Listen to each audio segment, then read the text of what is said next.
So the only one we're missing is Andy. I'm going to switch this over so Tony's acting as host so she can let people who are going to speak. Great. And so, Chris, I think I'll call our meeting to order. Pua, are we recording and live streaming and all those other parts of tech working? Let me unmute her. Okay. Great. Thank you, Pua. Thank you, Tony. Thank you, Chris. All of you for helping with all the tech tonight, because this is our maiden voyage of public hearings with the ability to have public attendees and questioning for, public comment for the public hearings, for which I'll allow our folks who raise their hands at the appropriate time. They'll be given 3 minutes to provide their public comment. They've also had other opportunities to participate through, Chris, correct, through the submission of written comments or other things on the website. Great. So I guess our first order of business is the continuation of our of John Garcia's application for zoning regulation amendment, continued from October 5th, in which we were waiting for the feedback from the Council of Governments. And Chris, if we received that feedback? We did receive that, and there was no adverse impacts to adjoining municipalities or to Long Island Sound in the report that I sent out to all of you from them. Great, thank you, Chris. So, John, Chris, should I give John a chance to offer any last comments or thoughts in this continued part of the public hearing before we go to any comments from the public? That would be appropriate. Great, John, the floor is yours, and I think you're unmuted. I think everyone else who is on, if you don't mind just muting yourself, so we'll have reduced background noise.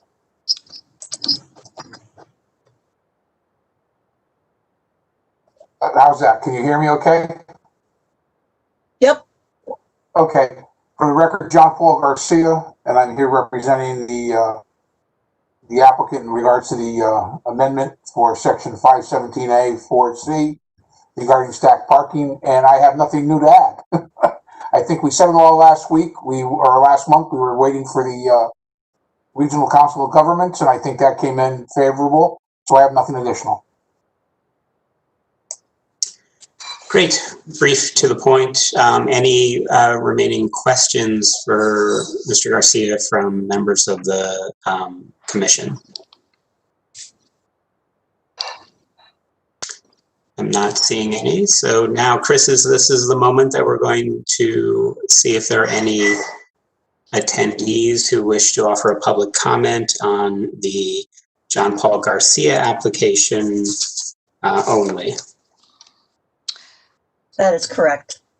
So, Chris, at this time, there are no hands raised from any. There are 12 attendees, and no one has their hand raised to provide a comment. Okay. Unless, do they know to? So, I guess if there are attendees listening, if they do. If this is their first time using WebEx, they should know that there is a little icon where they could raise their hand. I don't know if they're familiar with doing that.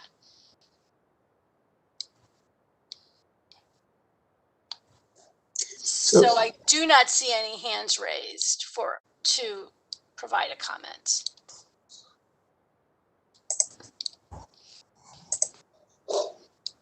Okay, I'll give just one more minute in case there's a attendee who's trying to find that very little button, which has, it does look like a little tiny hand, at least on my screen. It's in the lower right-hand corner. And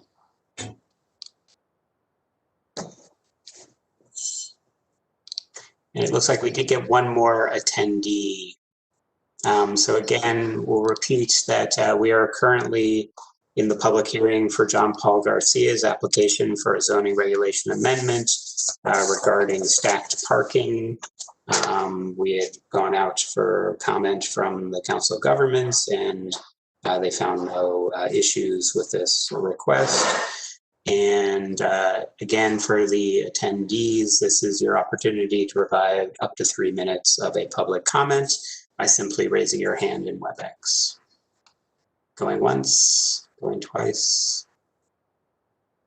Thank you. No one has raised their hands. Great, appreciate that, Tony. So, Chris, do I now formally close the public hearing portion? Yes, you do. And we can move on to the next public hearing at this stage of the game. Great.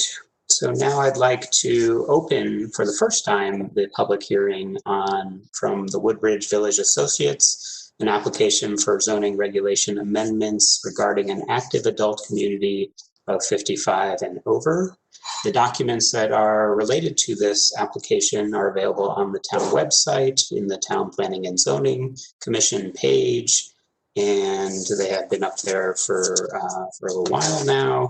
And at this point, Attorney John Nuff, I see that you're with us today, and I will turn over the floor to you to present your application. Thanks, Mr. Chairman. My name is John Nuff. I'm an attorney with an office at 147 Broad Street in Milford, Connecticut, and I'm here tonight on behalf of Woodbridge Village Associates. This is an application to amend the Woodbridge zoning regulations to make active adult communities a permitted use in the DEV1, the Development 1 zone, by adding a new section 3.3, capital P, capital P. Woodbridge Village Associates is the owner of properties located at 1710, 1722 Litchfield Turnpike, and 49, 53, and 57 Bradley Road. And I'll show you a map in a few minutes to help orient the commission. The property, of course, is in the Development 1 zone. The total acreage of all the parcels is slightly greater than 15 acres. About 8.3 acres are on the south side of Bradley Road, and slightly greater than 7 acres, or a little bit less than 7 acres, is located on the north side of Bradley. You know, in some respects, this is a very straightforward application and a regulation, but, you know, I think it would be helpful to provide some context by giving you some history. And I think there's 3 important components to that history. The first is the history of the approvals that we received for this project dating back to the mid-2000s. I won't go through chapter and verse. Chris was there through many long nights with us, you know, back in the mid-2000s. I think we probably started the process in 2005, 2006. But in 2008, we ended up with an inland wetland approval, a regulation amendment approval, and a site plan approval for a total of 146 units of a 55-plus active adult community. Those 146 units were divided between 73 townhouses, I think most of which had 3 bedrooms, and 64 flats that were sort of mixed-use buildings. 31 townhouses and 64 flats were on the south side, and 42 townhouses were located on the north. So just give you those numbers again. 31 townhouses and 64 flats on the south, and 42 townhouses on the north. And as you'll see, what we're most focused on this evening is the property on the north side. And by the way, those approvals are all still valid. And conceivably, we could build what we got approved in 2008 today if we so chose. The next piece of important history was that around the middle of last year, my clients became aware that New England Brewery was looking for a new home, preferably in Woodbridge, but also one that could be a significant improvement over its existing location.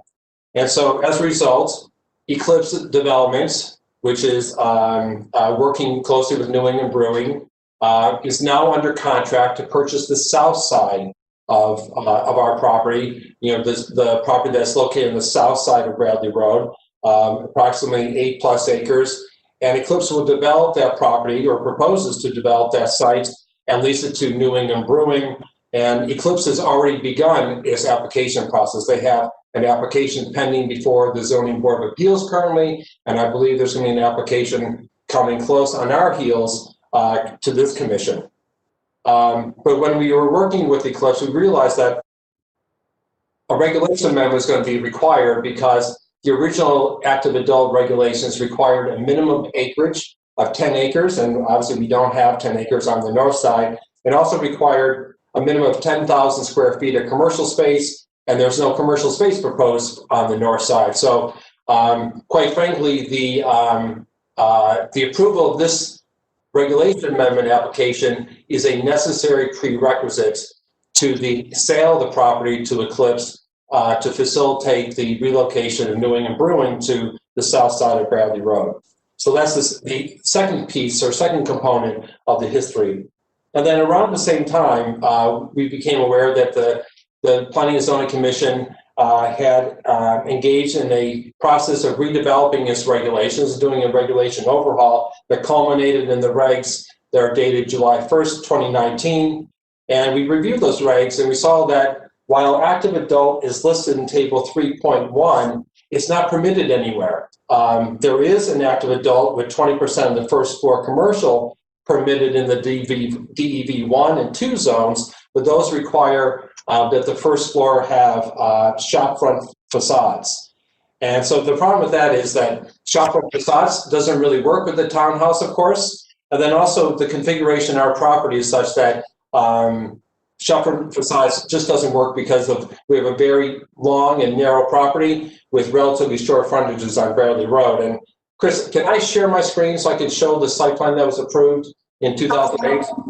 Yeah, just a second.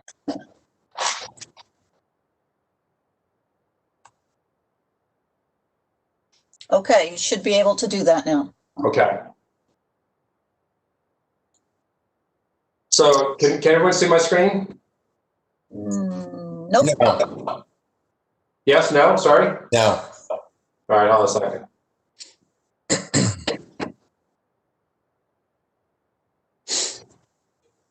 There we go.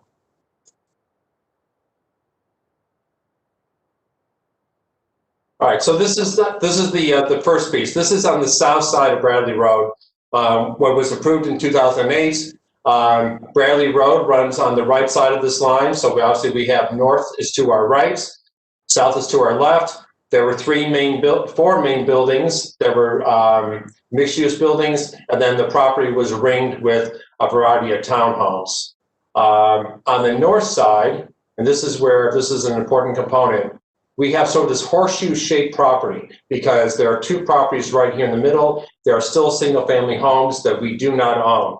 So we have, fairly, shallow frontages along Bradley Road in both of these locations. And then we had, I think, a total of 46 townhomes located around the perimeter, then also in this area as well. So you can see that the shopfront facade requirement on the first floor doesn't work clearly because of, these are proposed townhomes, but also because we simply don't have, the street frontage of these townhomes on Bradley Road to provide for shopfronts.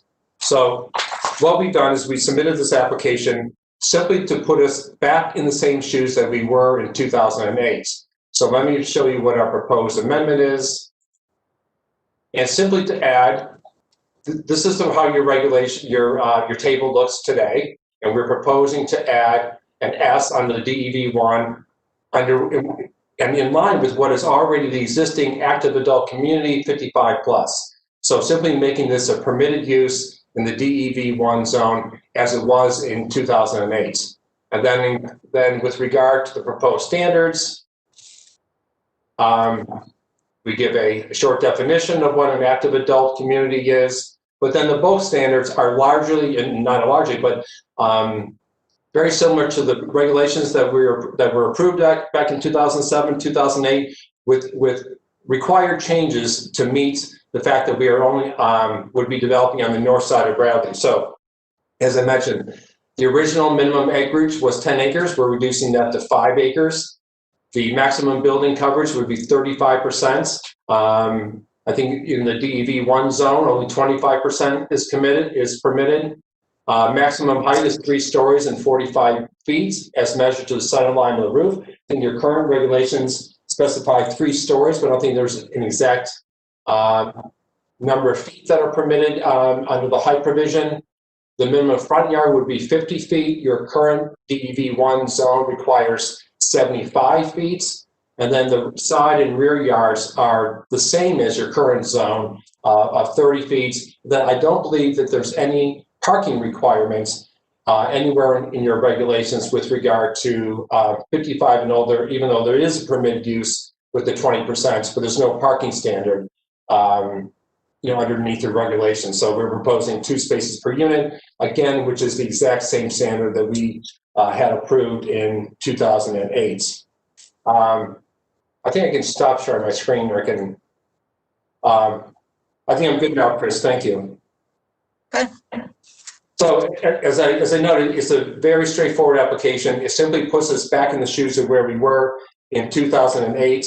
There's the legal standard for approving a regulation amendment, which is it must be consistent with your comprehensive plan. Your comprehensive plan is found in your zoning regulations and in your zoning map. Clearly, we're not changing the zone, so it's consistent with your zoning map. And active adult 55 and older is already permitted in the DEV1 zone with 20% storefront facades. And so we're simply proposing to eliminate that storefront facade requirements, and along with some modest bulk requirement changes. It's also interesting that a number that our proposal is consistent with your 2015 Plan of Conservation and Development, and I won't go through all the provisions, but housing affordability as a percentage of salary is too high is one of the provisions with which our application is consistent.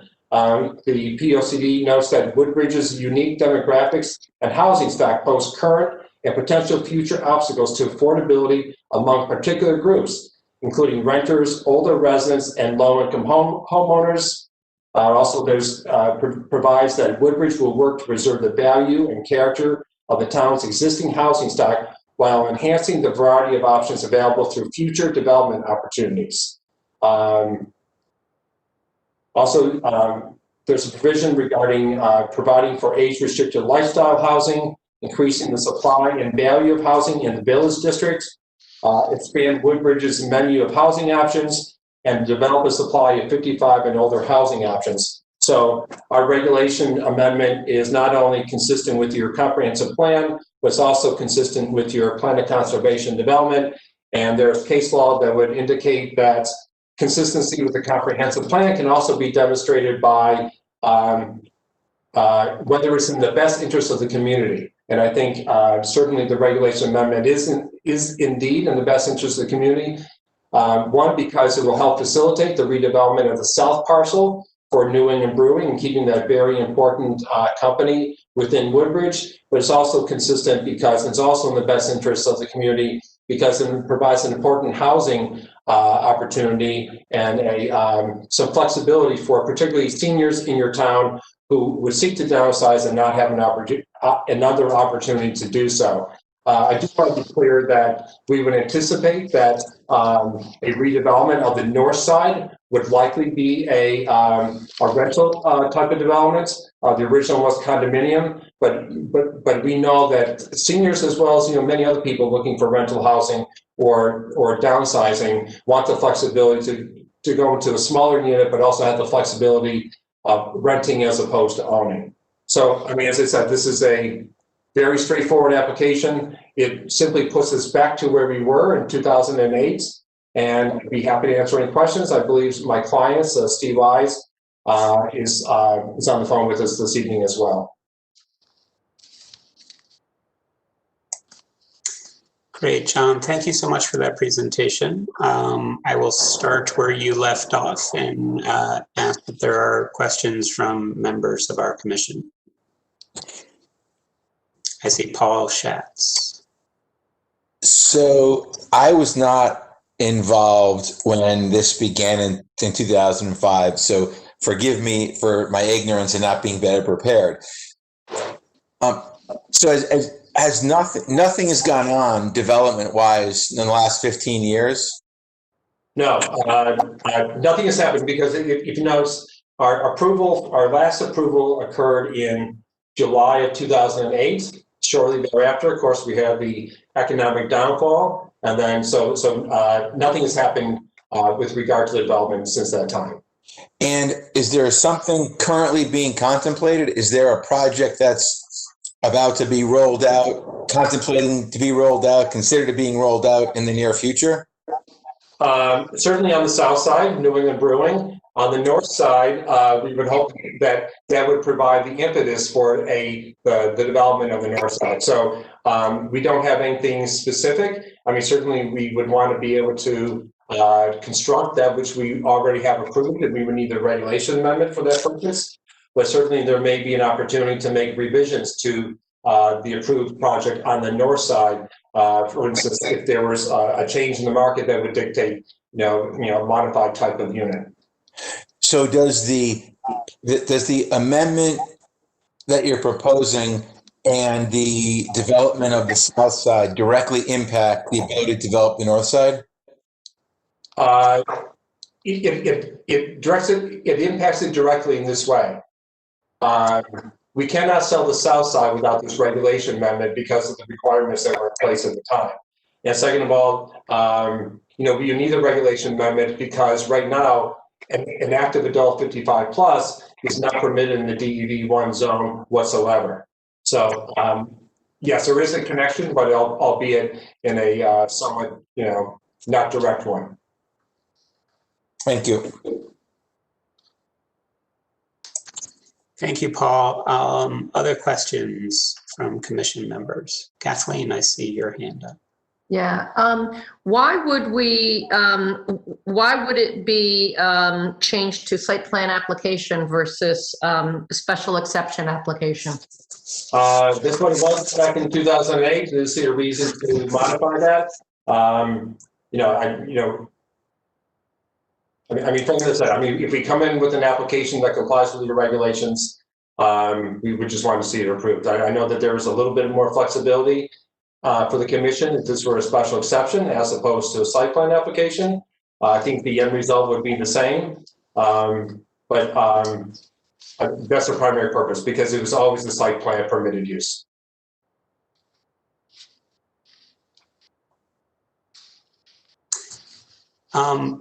I'll pause for 1 second, Chris and Tony. I noticed that Andrew Skolnick looks like he's in our attendee group, but not in the commissioner group, the commission group. Is there a way to move him from one to the other? Yeah, hang on a second and I will do that. Appreciate it. While that's happening, other questions from commission members? Yes. I'm just going to say that I don't fully understand the reason for site application versus special exception. So I'll stay with that. Understood. Listen, that's something about which we can have a conversation. Right. It's just that almost every item in the table for B1, there's a couple that are site plan application, but the majority are special exception. So that's part of my concern. No, keep in mind that when you're proposing a regulation amendment, you can go forward, but you can't go backwards. So that's why I try to be a little more conservative in the way I drafted it. So certainly we can have that conversation.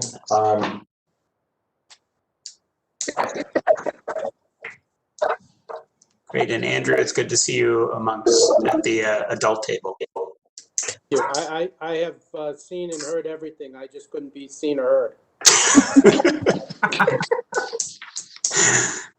That's not good for a lawyer, Andy. Yoni, did you have a question? I thought I might have. Yeah, at one point, Attorney Nuff, you mentioned that SS in Dev 1 zone as it was in 2008. Yes. So the regulations in 2008 permitted what the application is asking for. Is that my understanding that correctly? So 2008, an active adult plan development required site plan approval. And in fact, in 2008, many of your regulations, many uses were site plan only uses. And as indicated, I was only simply trying to put us back the same shoes that we were in 2008 with the proposed regulation amendment.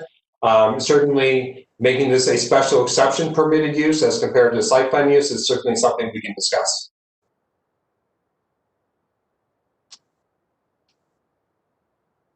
Thank you. Questions from members of the commission?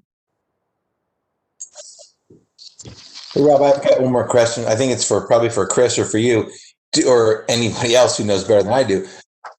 Is there anything in our regs that differentiate in Dev 1 rental use versus owner occupancy? We do not get into who owns it. So there's no use ownership that's set forth in the zoning regulations in terms of rental, condo, or anything like that. Thanks. Good question, Paul. This is Rob. I had a question, and so it was interesting to hear that you don't have a specific plan for the north side parcel. Is that correct? No, not yet. I mean, because clearly we need to get this regulation amendment, so it would be hard to, I mean, as you can imagine, you know, paying an engineer to design the site and redesign the drainage and all those things, I mean, can be a fairly time consuming and frankly, a very expensive process. And so many developers will seek to get the regulation amendment or the zone change approved prior to doing so we can come in with an application. It's just, you know, it certainly makes financial sense to get your regulatory ducks in a row and create that foundation before you start spending money on engineering and architecture and everything else. Sure. And the figure that you provided, which was the 2000, this is not going to show up on here, but the second one from 2008, that showed the 46 townhouses as at least what was proposed in 2008. Yeah. I guess I have a density question. How does that translate into the request for the maximum building coverage to be up to 35%? Is that what this picture sort of represents, is about a 35% or no? Yes. So in the last iteration, we actually had, I think the maximum building coverage was 30%. One second, sorry. Right. So in the application that was approved in 2008, the maximum building coverage was 30%, but because there was much more green space on the south side, that's how we made up that difference. And so that's why we were proposing 35% on the north side, because the density, the coverage would be identical from what was approved in 2008 until now on the north side, but the overall project had a 30% coverage because of we had more green space on the south side. Okay, so what you've sort of shown as a representative of the 2008, sort of thinking 46 townhomes in that, I think you mentioned it was a 7-acre parcel. This translates roughly to a 35%. This would fit under the 35% coverage. Yes, exactly. And I think that's consistent. You know, once you start working with a smaller parcel, you have less ability or less flexibility for other green space, but yes.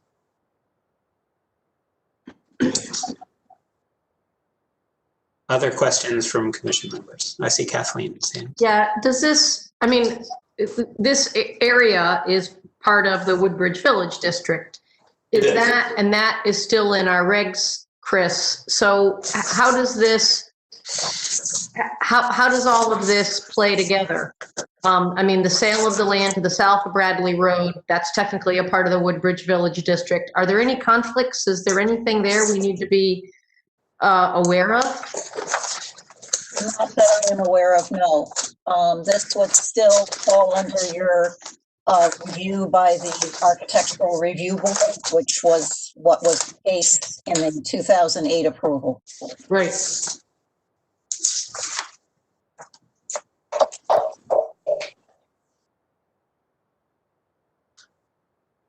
Other questions from the commission members?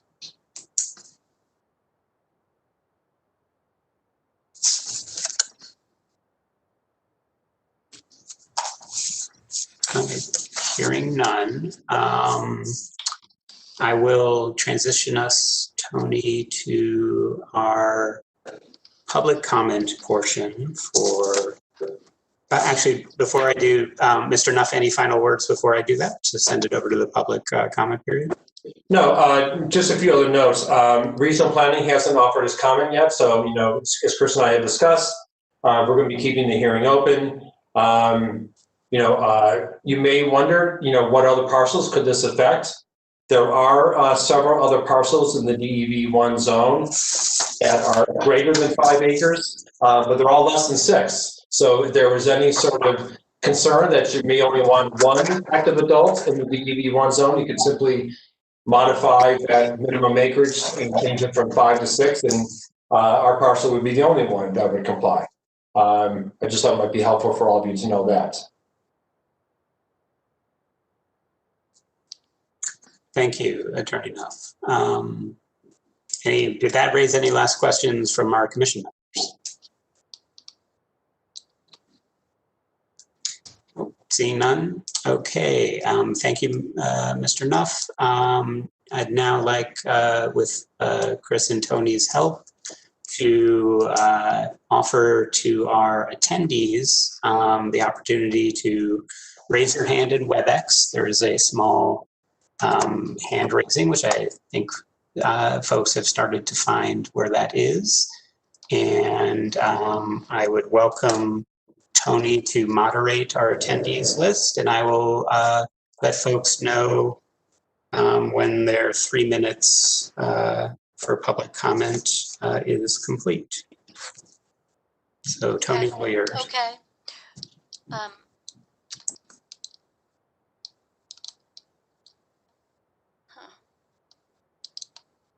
Chris, do you have to pass that over to me to unmute? I already did.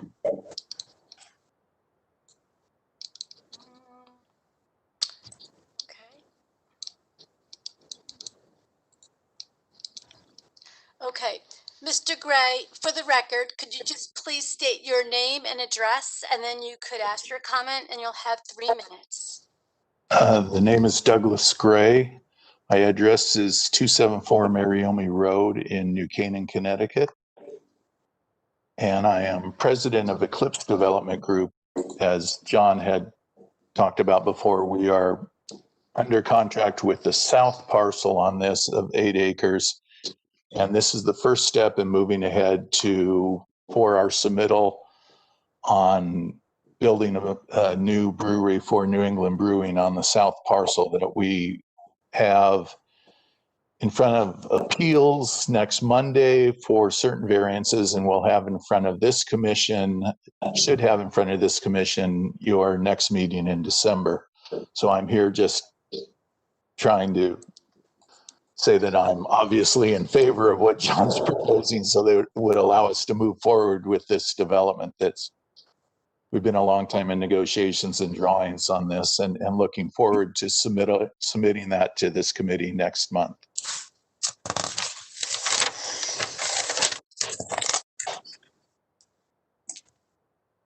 Great. Thank you, Mr. Gray, for that comment.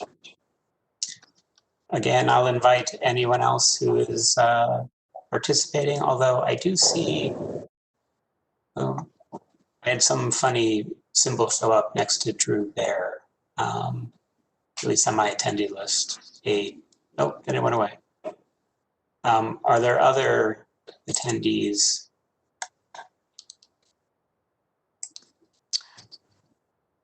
At the moment, I don't have anybody else raising their hands to make a comment. Thank you, Tony. I will encourage folks to look for that hand raising symbol, but in the interim, I will say that it is correct that we are still awaiting the Regional Council of Governments review of this application as per our statutes and regulations. So this hearing will be held open. Chris, folks can also submit comments, written comments to you. That will also be kept open for the hearing. Is that correct? That is correct. So that was my attempt to offer yet again for anyone who's attending to raise their hand, to be unmuted. I will say going once, going twice. Okay, I really appreciate folks who are participating out there on our WebEx, and for those who've offered their comments, much appreciated. We are going to hold this hearing open, so I will not close it. Other than, Chris, is there anything else I should do? We just need to figure out when you're continuing this to. Next regular meeting would be on Monday, December 7th, and the Council of Governments is due to review this next Thursday, November 12th. So we would have comments definitely back by the 7th. So any objections from the commission members just to have this on our regular meeting on December 7th? Chris, can you just remind us of the slate, the lineup of topics at various meetings? Because I know we have one on the 30th as well. At the moment, on the 7th, you would just have this. You're receiving an application after you get finished with public hearings that will also need to be scheduled for a public hearing regarding distances for liquor package stores. And that's it at the moment. Because you should be acting on Mr. Garcia's application this evening. Thank you. Mr. Chairman, if I may. Sure.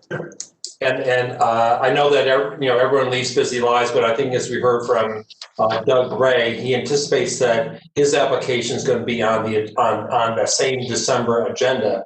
And I don't know whether there's any appetite to have another meeting between now and your November 30th hearing dates. But if there were, I mean, we certainly would be amenable to making ourselves available on a night other than December 7th and other than November 30th, if the commission were so inclined. If not, then we're certainly be happy to be back before you on December 7th.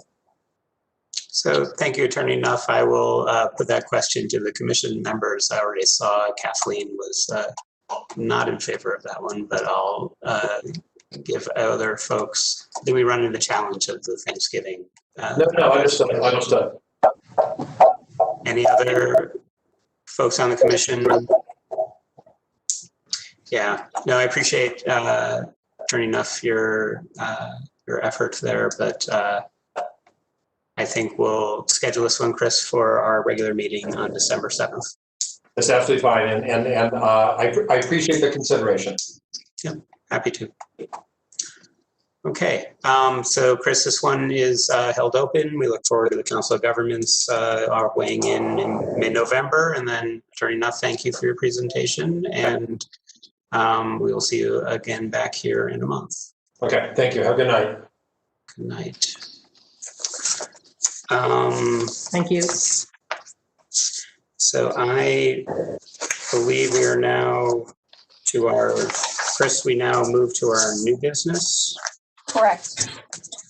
Great. So we have received a application from Attorney Bernard Pellegrino to amend section 3.3 HH parentheses 3 parentheses A of the zoning regulations relative to the distance locations for package stores. Chris, what action do we need to take for this application? This is an application that requires, because it's an amendment to the zoning regs, a public hearing. It needs to get referred to the Council of Governments, which I can try to do tomorrow to get this on the agenda for the 10th if possible. This comes to you because they did make an application to the Zoning Board of Appeals for a variance. Denied by the Zoning Board of Appeals by a 3-2 vote. With the 2 dissenting members believing that it required a regulation revision rather than a variance in terms of distance that the Zoning Board of Appeals should be acting on. So that's why it's back before you. I think I received this. Yeah, Chris, did that, this may not have come in our package. Okay. I will make sure that it goes, it's on the website, but I'll make sure that it goes out to you individually. I don't think I even saw it on the website. My bad. I looked. Okay. Chris, I didn't see it either. You'll get it. Okay. But it's very simply a request regarding the distance locations. They have a package store, which would primarily be high-end wines that want to go into 245 Amity Road. It cannot do that because of the houses that are present further down on Bradley Road, which are the inn holdings around which the north side of Woodbridge Village Estates would be.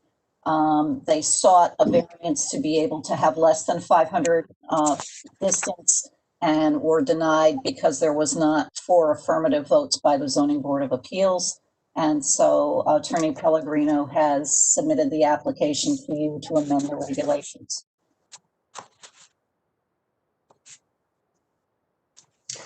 But Chris, our only action here is to schedule it for a public hearing. Because all you're doing is scheduling it for a public hearing, and I will refer it to the Regional Planning Commission for their comment. Okay. Do we need a motion to do that? Motion, consensus, whatever you would like. The consent. I think everyone is consenting. I'm seeing nods across on the Hollywood squares that all nodded yes. So I'm mixing my old game shows. I don't think you did that on Hollywood Squares. So Chris, yes, please schedule this for our next, we'll add that to the agenda of that next December 7th meeting and hopefully get them through or in front of the Council of Governments for their November 12th meeting. Great. Thank you, Chris. Okay. So I think our next order of business will be the work session. And the first item on the work session will be our final deliberation and of the John Paul Garcia application for the zoning regulation amendments regarding stacked parking. Do we want a motion to kind of open up our discussions? Would that be the best way to go?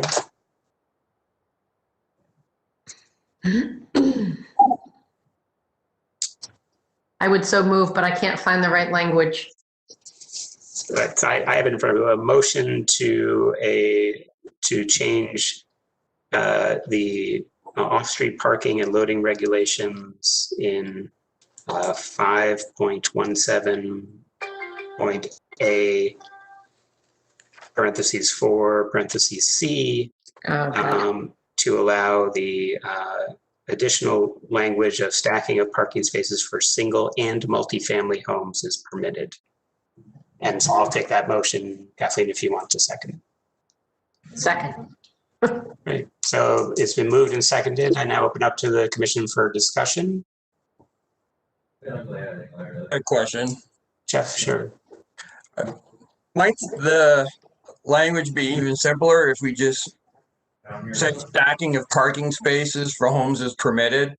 And then throughout the regs, we can define homes, but if we just say stacking of parking spaces for homes is permitted, it just might be a little simpler. Well, except then we'd have to go through the regs and find every place where that's mentioned, no? The word homes, you mean?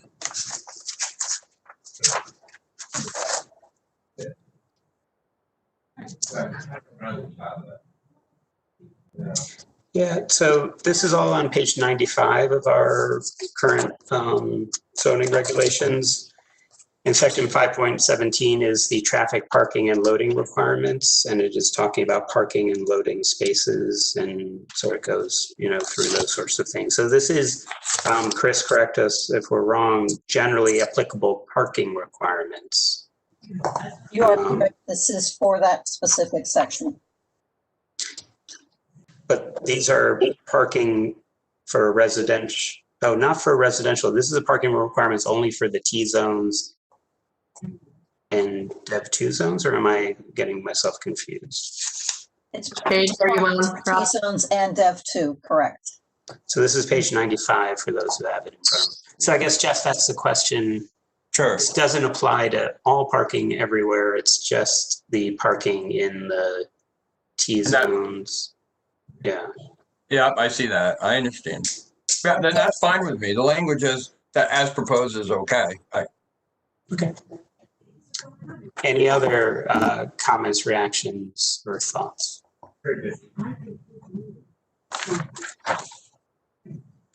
I'll just add that I think it makes sense.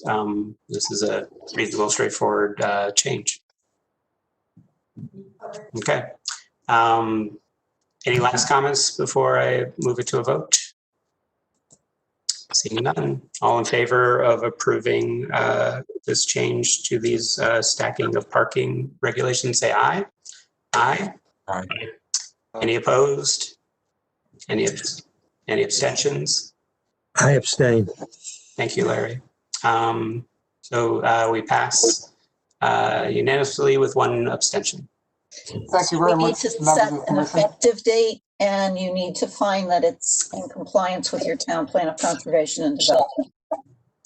Yes, the effective, I will get all these rules at some point, Chris. Effective date, what, that is, Chris, for you, how long it takes for you to get that? Up online and whatnot. If you give me until, today's the 5th. If you can give me till the 16th, everything should be done. That sounds fine. And Chris, should I, in the future, for that finding that it is consistent with our zoning and what is the specific language consistent with our The town plan zoning? of conservation and development. In the town plan of conservation and development, do I need to add that into the original motion to do it all? It would be appropriate, yes. Okay, so the motion, I always, do we need to do a formal amendment to that motion? Has been now amended to say that it conforms with our town plan of conservation and development. Kathleen, do you mind seconding my amendment? Second. Seconded, all in favor, again, as amended, say aye. Aye. Any opposed? And Larry, I assume you abstain yet again. Correct. Okay. So next time, Chris, I will try to do that the first time around. So now we can say to John, thank you very much for your presentation, and you're all set. Thank you very much and have a pleasant and safe week. You too.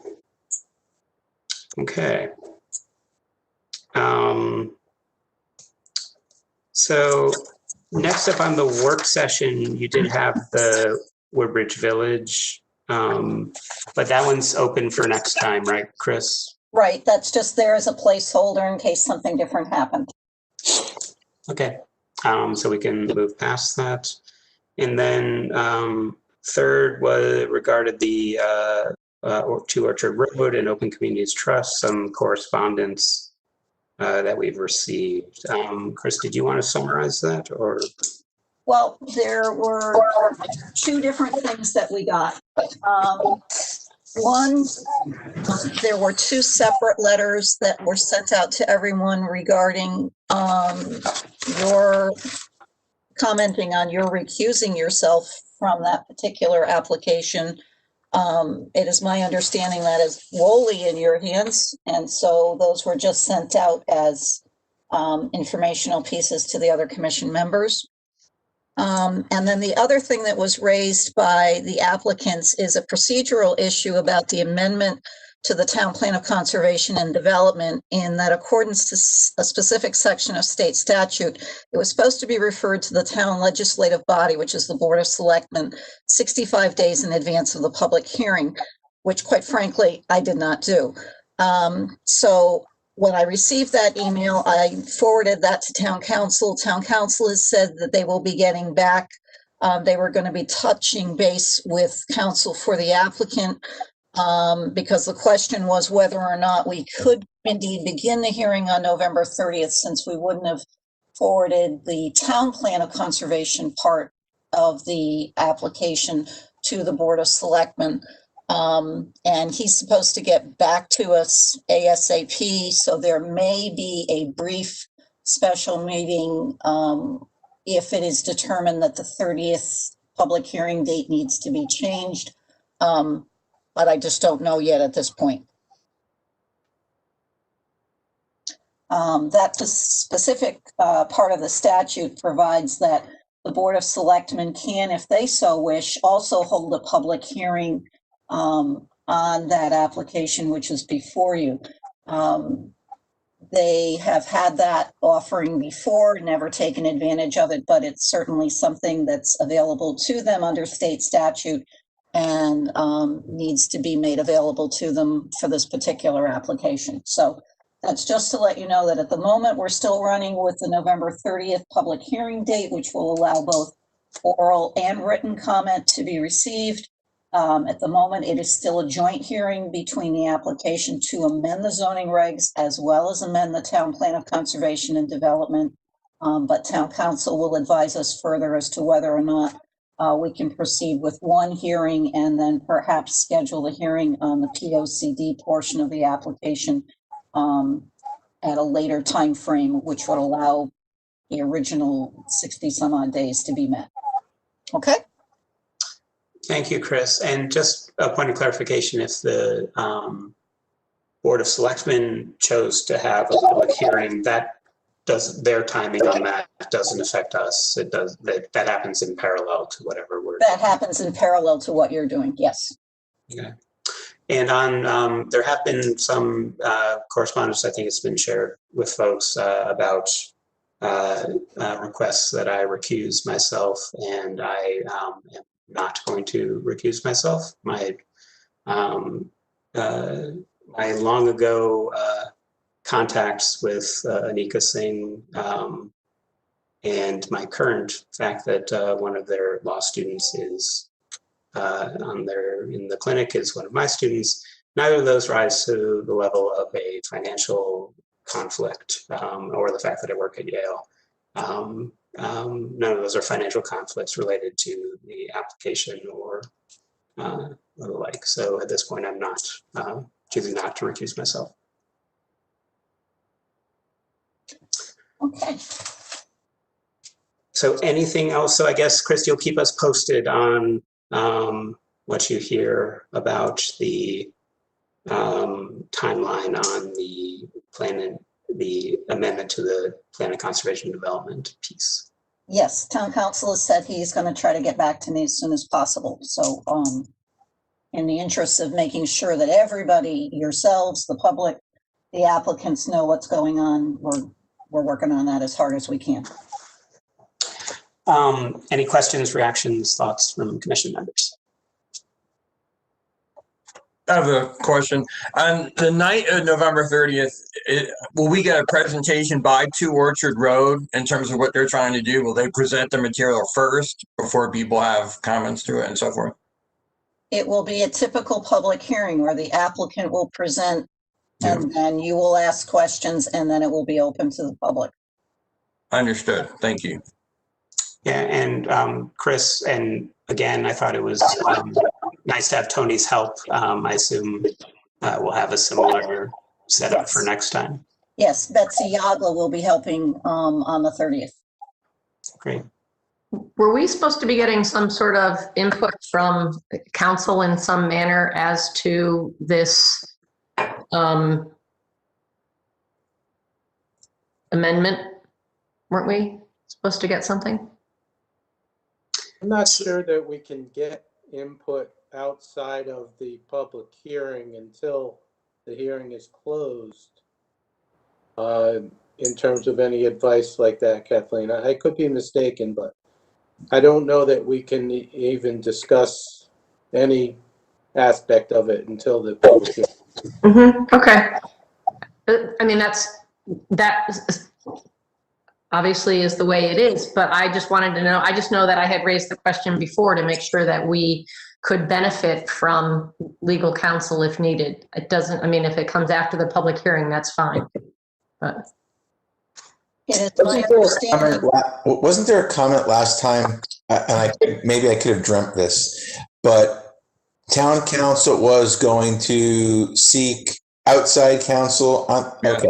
So seeing the nods, okay, thank you. Yeah, what's the status of that outside counsel? Do we have? So I believe town council is getting close to securing outside counsel.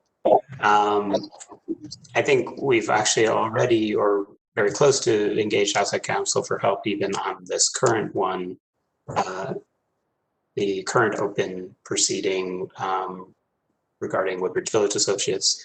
And I think that may then continue for assistance in the 2 Orchard Road. But Chris, is that your understanding as well? It's my understanding that we have clearly counsel on board to assist you with the active adult plan development. I'm not sure that same counsel would be, but I know there is, town council has been diligently working to get you some counsel for the 2 Orchard Road.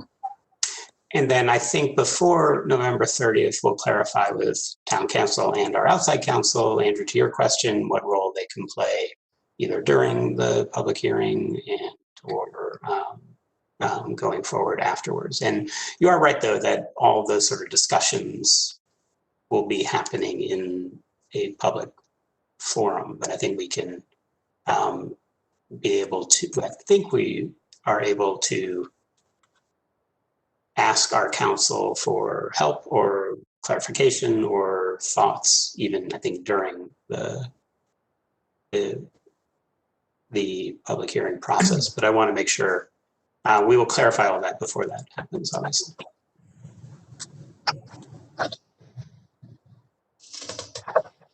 Okay. Other questions? well, I noticed that we have an attendee with a hand raised, but I don't think that attendees are able to participate in our work session. Is that correct, Chris? Not normally. We don't have a comment session for attendees. Mark Brantz is with the applicant for 2 Orchard. I can tell you that, but we do not normally allow public comment during your work session, no. Right. And 2 Orchard can, we welcome them to send a letter or a comment. There's still time before our hearing then. So a written letter to Chris Sullivan in the town office. Okay, next up on our work session were reports of the activities of the Southern Connecticut Regional Council of Governments. So Andrew, if you have any reports there. Sure. So there was a meeting on Thursday, October 8th. Among the action items were the proposed zoning regulation amendments from the town of Woodbridge that were with respect to the Lucy Street matter that we already approved.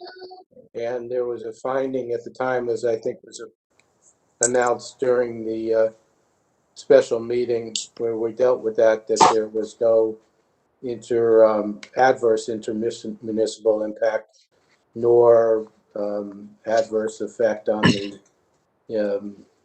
environs of the Long Island Sound.